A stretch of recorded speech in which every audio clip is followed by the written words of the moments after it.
Hi Caleb, Dad again, and we're going to read another story from the Christmasaurus, and this time we're on chapter 7, which is the thing about William.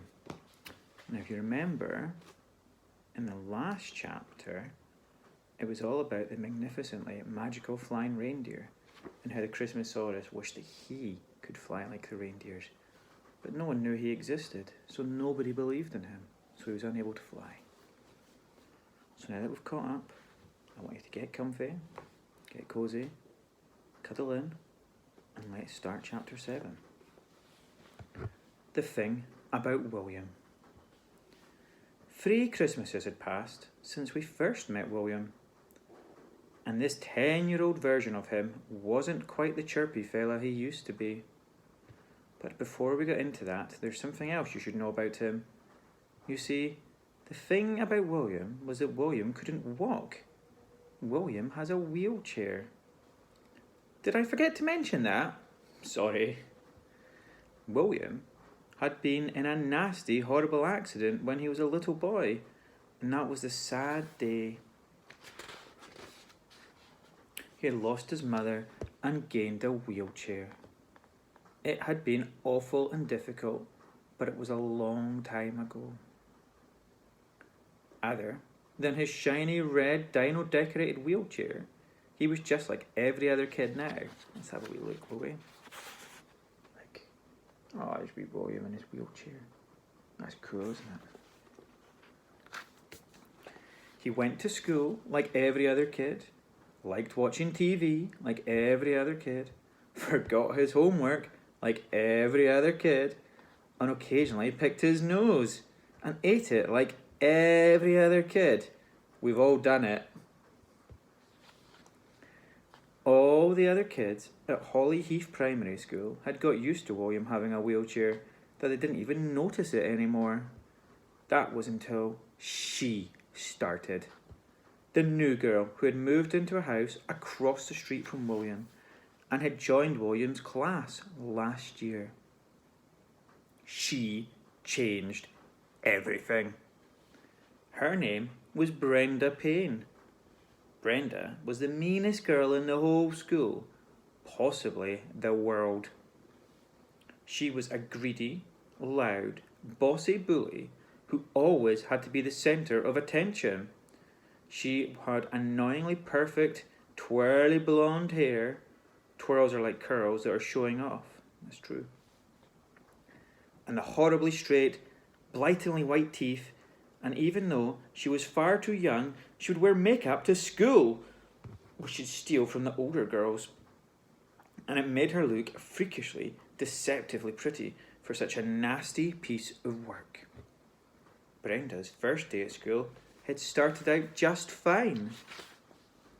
She gave William that awkward, sad look that most people give him when they first saw his wheelchair. But William was used to that look. He'd had years of experience of that look. So he just did what he always did. He smiled.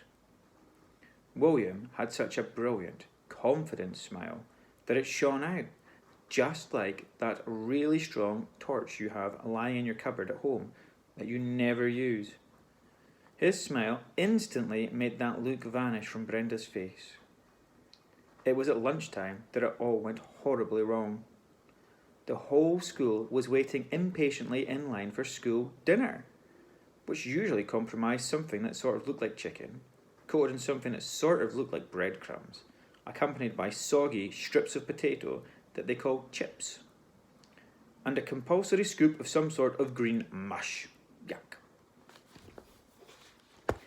The school cafeteria was a large open space with a serving station along one wall and dozens of tables and chairs lined up across the permanently sticky floor.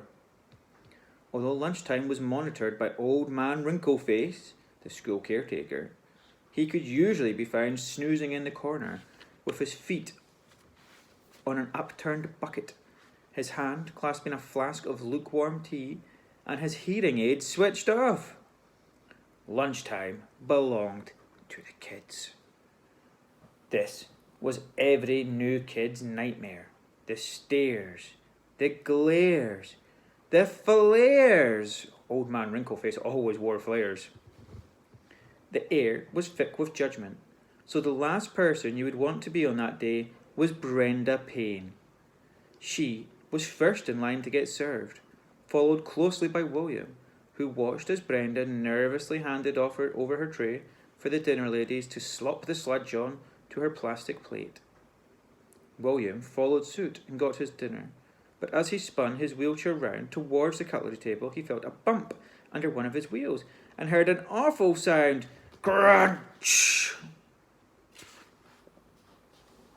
Ouch! That's my foot! Screamed Brenda at the top of her squeakishly perfect voice. She jumped backwards in pain, sending her tray of barely edible sludge flying up into the air. For a second, everything seemed to float over Brenda's head.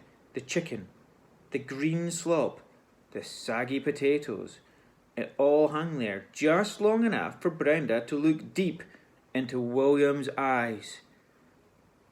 And it was at that very moment he knew he had just made an enemy. Crash, splash, sploosh! Brenda, the new girl, was standing in the middle of the cafeteria, covered in her school dinner, surrounded by the entire school. Oh my God, that would be embarrassing. The sound of laughter erupted like a volcano.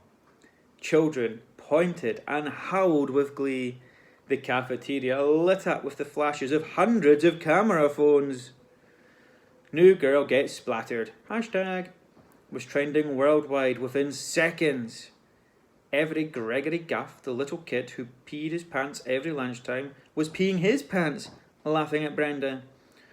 But what Brenda did next took everyone by surprise.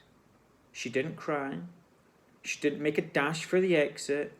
Brenda stood very still, very silent, and didn't take her eyes off William.